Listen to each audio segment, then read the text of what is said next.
Welcome to Spotlight on Lakewood. I'm Mayor Adam Paul. Our great city has had a commitment for many years to arts and culture, and we're out in one of our neighborhoods looking at a new art amenity. I'm joined at Mount Air Park today by Liz Black, 40 West Arts Director, and Principal Planner from the City of Lakewood, Alexis Moore. How are you? Great. How are you doing? All right, well, thank you for having me out here. So we are going to talk a little bit about the ArtLine. What is the ArtLine? The 40 West ArtLine is a really exciting new amenity that is just launching in the heart of the state certified 40 West Arts Creative District. It meanders through the Two Creeks and Northeast Lakewood neighborhoods along West Colfax Avenue and the W Line light rail, roughly between Wadsworth Boulevard and Sheridan Boulevard, and just a couple blocks north and south of Colfax Avenue. It literally is a green line painted on the ground for approximately 4 miles, and it connects some amazing and unique destinations in these neighborhoods. Aviation Park, Mount Air Park, and Walker Branch Park are the 3 neighborhood parks that are connected by this green line to many great galleries and unique businesses such as Casa Bonita and other interesting places in the Arts District. How was this born? I mean, these things don't just happen, so how did these discussions begin? Where did this take place? It's been a really long and amazing process with the community. The idea originated back in 2011 when we were working with the neighborhoods in these areas on actually planning for the creation of the 40 West Arts District itself. We were working on planning for the W Line light rail and specifically the Lamar station on the light rail. We heard a lot from the community about the desire to activate the parks in the neighborhood that I just mentioned, get people out walking and biking more in their neighborhood and helping to experience all the great amenities in this area. And people were inspired by the Boston Freedom Trail, which is literally a red line painted on the ground in Boston as a way to connect historical places and unique destinations in that city. And so we thought, you know, why not be able to do the same thing here and connect these parks with a green line and activate it with art all along it. So you mentioned community, and this has really started from the community level, and it was important for them to utilize the parks, but what else? What else do you think has been important to the community through this process? We have had an immense amount of community participation overall. As I mentioned, the idea started originally with the community, and the City of Lakewood and 40 West Arts as our nonprofit applied for and were awarded an amazing grant from the National Endowment for the Arts through their Our Town Grant program. That program supports creative designers and arts organizations to improve the quality of life, create a sense of place, and revitalize local economies. And I think that's exactly what the ArtLine is poised to do. So we worked with stakeholders in Two Creeks and Northeast Lakewood neighborhood and a lot of others to bring the project to life. Yeah, so prior to this, these parks were somewhat underutilized, and in some instances probably needed a little bit of love. So this has been able to shower that upon, you know, the different parks and bring people together, which is always a great win for our community. Absolutely. Liz, please share with us why this was important to your art community and the different stakeholders involved in 40 West. As somebody who both lives and works in this community, I feel that the 40 West ArtLine is critical to the growth and momentum of the West Colfax corridor. And so when visitors think of West Colfax, unless they're coming to Casa Bonita, they might not see this as a place to come visit. And I think that the 40 West ArtLine is going to start to change all that. So we've always had a really tight, close-knit group of artisans and makers, local business owners and entrepreneurs in this area. But the 40 West ArtLine is going to be an anchor for this community. It's going to be something that is physical, that you can see and touch and experience, that's really going to want to make people from Denver Metro and beyond come to West Colfax and just see the growth and momentum and energy of this area alongside the arts and the momentum of the arts movement. And I also think this is an area that's been traditionally underserved by the arts. And so to be able to walk and bike along this 4-mile route and see over 70 installations in place is just so great for this community, for kids and families, and for anyone who lives, works, or plays here. I think you really nailed it. You talked about the access, right? And not everybody always has the ability to have access to the arts. And so this is bringing arts to a neighborhood that some may never have had the opportunity to experience. And there's also a health aspect because it's a loop, so you can get on your bike, you can walk, you can run, you can skip all along the route and take in what's out there. Yeah, you know, the tagline for the 40 West ArtLine, which was really intentional, was explore art outside. And if you think about it, this is a completely free of charge outdoor art gallery. And so just as you said, it's the combination of art and the outdoors, which are two pieces that sometimes we feel like we're losing in our society, and maybe kids aren't doing as much either with arts and creativity or in the outdoors as much as they used to. And so this amenity brings those two things together, and it really brings the community together. It's truly a point of pride for all of us that live and work here to be able to see these art installations while we're walking, biking, or driving to work, and to be able to walk our dogs in the evening or walk our kids around this area and just see the brightness here, the color, the pop, and all of the art that's really occurring in this area. Yeah, so tell the viewers what they would expect now if they came out, and what does the future hold? Yeah, so the great thing about the 40 West ArtLine is that this is just phase one, so we see it as only the beginning, but already there's so much to explore here. There's over 70 art installations, and that includes art that was already located along the line, and then all of the new installations that you'll see, which include 3 major installations at the 3 parks, Mount Air, Walker Branch, and Aviation Parks. Those were completed by an artist team, Punch, and they're all inspired by the Stegosaurus, which is Colorado's state dinosaur.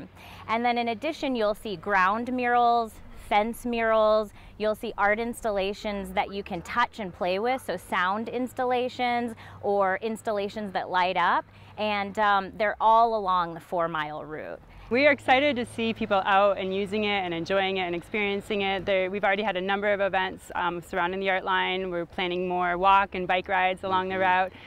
40 West Arts has their West Colfax Mural Fest on Saturday, August 11th, and there'll be opportunities to see a lot of the art at that event and also to get out and experience it during that event. We're really excited about a particular art installation called the ArtLine Story Totems, which, to Liz's point, are constantly dynamic and evolving, and they have a removable art panels on them, so that the art that you'll see this summer will change out in following summers and will continue to bring new vibrancy and vitality to the ArtLine, so that it is a constantly evolving and dynamic experience for visitors.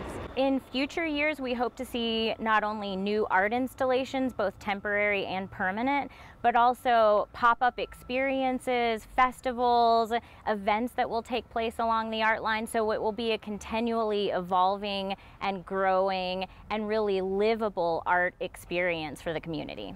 Sounds really cool, real one-of-a-kind opportunity, especially in the metro area. So when you talk about public art, how do we choose the public installations? Yeah, it's a great question. So specifically for this project, we wanted it to be really unique to the ArtLine. We have a wonderful public art committee for the city of Lakewood that oversees all of our public art, and they do a wonderful job. But for this project, we wanted it to be really hyper-local and have people that live here and work here directly involved in not only selecting the art, but also helping to create it and install it. We put out a call for a volunteer art selection panel and had over a dozen members actually from throughout the entire city of Lakewood, as well as Edgewater, which is directly adjacent to the ArtLine project. They reviewed dozens of calls for art that went out where artists proposed what they would envision and like to see on the ArtLine. They did an amazing job, I think, of taking a broader amount of community input to heart in selecting the art. We had a survey early on in the project where over 350 people responded to that survey in English and Spanish, telling us what they wanted to see. And overwhelmingly we heard, make it kinetic, make it things that people can interact with. But we don't want plop art. We want this to be something that we can come and play with and be inspired by. And so that original group selected the bulk of the public art for the project, and then our Lakewood Public Art Committee did kind of put their stamp of approval on it and make sure that it was consistent with what the city wanted to see overall. And then we had a group of what we affectionately called the ArtLine champions. And this was an amazing group of volunteers that started getting involved with the project and built and grew more and more people to who wanted to help select the art and to help to install it. And so that group also helped to select a lot of the ground murals and other art installations that we're just recently completing this spring. The one thing I wanted to add to Alexis's point is that that both the Art Selection Committee and the Champions Group were made up completely of volunteers. So these were people that were really passionate about and engaged with the project and wanted to commit their time and resources to making this vision a reality. The second piece is that these were people from all of the different groups that would have a stake in the ArtLine itself. So there were community members that made up the Art Selection Committee. There were also representatives from our local neighborhood associations. There were representatives from 40 West Arts District, the Business Improvement District, and the West Colfax Community Association, and also local business owners and entrepreneurs. So it was just everyone that would have had a stake in the game. Well, this is really exciting. Tell our viewers how they can find out more information. There are a number of ways. We have a great project website. It's www.40westartline.org, and that's 40 W-E-S-T spelled out. And you can go there and see a lot more information about the specific route, where all the 70 new art installations are located. You can also find a really fun guide, 40 things to find and do on the 40 West Art Line. So it's kind of a fun scavenger hunt experience for people to visit and explore a new area. We also have a sign up on the website for our newsletter communication that comes out infrequently, but enough to just keep people updated about all the fun things that are going on in the area and on the ArtLine itself, and of course our Facebook page as well. Well, why don't we go take a ride down the line and you can show our viewers some of the highlights of the ArtLine. Sounds great. We will start our tour of the 40 West ArtLine in Walker Branch Park, which is a beautiful urban park shared by the city of Lakewood and the city of Edgewater. The first major sculpture that we see is one of the dinosaur-inspired sculptures by the Punch artist team. This one is titled Stegoskell, and the artists were inspired by creating a place for visitors to relax and enjoy the environment along the ArtLine route. Punch was really excited to create sculptures that were interactive, memorable, and playful. And I think this is a great example of how they incorporated community input to create a functional art piece, which includes this bench that straddles both sides of the bike path through the park. Visitors can relax and watch skaters and the city skyline and enjoy themselves at Walker Branch Park. The second sculpture that we find at Walker Branch Park is a fun, engaging, interactive sculpture by artist Timothy Flood, who is a Denver artist. This piece is called Stranger Reduction Zone, and the artist's goal is to help bridge the gap of anonymity between peers and community members in busy settings or park settings. The idea is to press the button. Yasas. Hola. Shalom. Ni hao. And shake the hand of a new friend or stranger that you meet along the ArtLine route. At Mount Air Park, we have another key art installation called Dermal Plate Gateway. And this is one of the kinetic art pieces that the community was really inspired to see. Again, inspired by the Stegosaurus by the artist team led by Punch. And it is a really fun, cool piece that changes throughout the day. The shadows change on the ground, and during windier conditions, all of these panels spin in the wind with these beautiful, vibrant colors. I think a key reason that the artist located this piece here is the visibility to the W-Line light rail and the W-Line bike path. This really serves as a beacon to people passing by on the train or on the path that there's something really unique and special happening here. Mount Air Park is also home to Mount Air Park Community Farm. It's a really wonderful amenity for the community, a community farm that visitors are welcome to walk around in. There are a couple of sound installations that were already in place before the ArtLine launched, but really fun, kid and family friendly. Yulia Avgustinovich also painted her ground mural here that harkens back to a lot of the history of Lakewood and the agricultural history in the area. As we leave Mount Air Park and head west along the W-Line bike path, we come across a very interesting and fun ground mural This is done by artist Katie Casper, and she created 6 interactive game murals along the 40 West Art Line. This mural is called Harvest Labyrinth, and Katie was inspired by 80s pop culture nostalgia. The idea with the proximity to Mount Ayr Park Community Farm is for people playing the game to get through the labyrinth with as many points as possible. And they gain points for every fruit or vegetable that are harvested or any beneficial insects found, and lose a point for all of the pests encountered. The idea of the game is to get people really excited about eating well, about healthy food, and really to encourage the appreciation for nature's system of kind of helping to build soil fertility and controlling pests without the use of harmful chemicals. And Katie was really inspired by the agricultural history of the area and, as I said, Mount Ayr Park Community Farm itself. There's also a huge fence art installation with over 10,000 beautiful iridescent panels that were installed by the artist Lauren Culbreth. And these are intended to shift in the wind, and with cloudy conditions or sunny conditions, it will be a constantly dynamic and changing art installation and really bring joy and kind of unexpected discovery to people. It's very visible from the light rail train as well as from the bike path, and a fun fence art installation along the art line. As you continue up north on Lamar Street, which is a key spine of the art line and the 40 West Arts District, again, Yulia Avgustinovich, her Today is the Day, or Hoy es el Día in Espanol, fence art installation that really helped to transform kind of a previously blighted site and screen an area that wasn't very friendly to people walking or biking along Lamar Street to reach the station and up to Wimcat and other destinations in the area. It's really helping to transform this stretch of Lamar Street to make it a more beautiful destination and experience for people along the art line and in the area in general. As we reach Lamar Station Plaza, we will find another interactive sculpture by artist Timothy Flood. This sculpture is entitled Affirmation Station, and it is another interactive public sculpture designed to deliver positive, affirming, and empowering messages to the public. As you can see, there are 3 textual displays that broadcast messages to anyone who is viewing the sculpture from afar. And as you get closer, you realize that you can push the button and interact with it. Forgive others who have hurt you so you can see clearly. And the individuals who do so can hear over 240 affirming messages recorded by voice talent from all across the country, including Denver, Chicago, and San Francisco. As we continue up Pierce Street, we'll pass by a fence art installation by Ladies Fancy Work Society and reach the Bird Song interactive sound sculpture installation by artist Maureen Hardy. And she uses aluminum pipes that are incorporated into an old wagon wheel rim that was found in a pile of old farm treasures in the high plains of Colorado.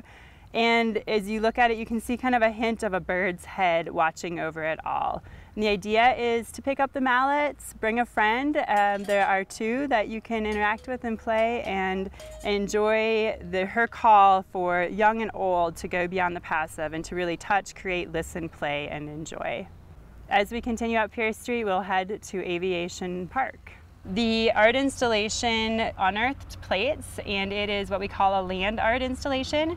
The artists, again, were inspired to create something that kind of rises out of the earth and almost looks like it could go back to the earth at any time, with these super funky plates that hopefully inspire and evoke the idea of the dinosaurs that once roamed through this area.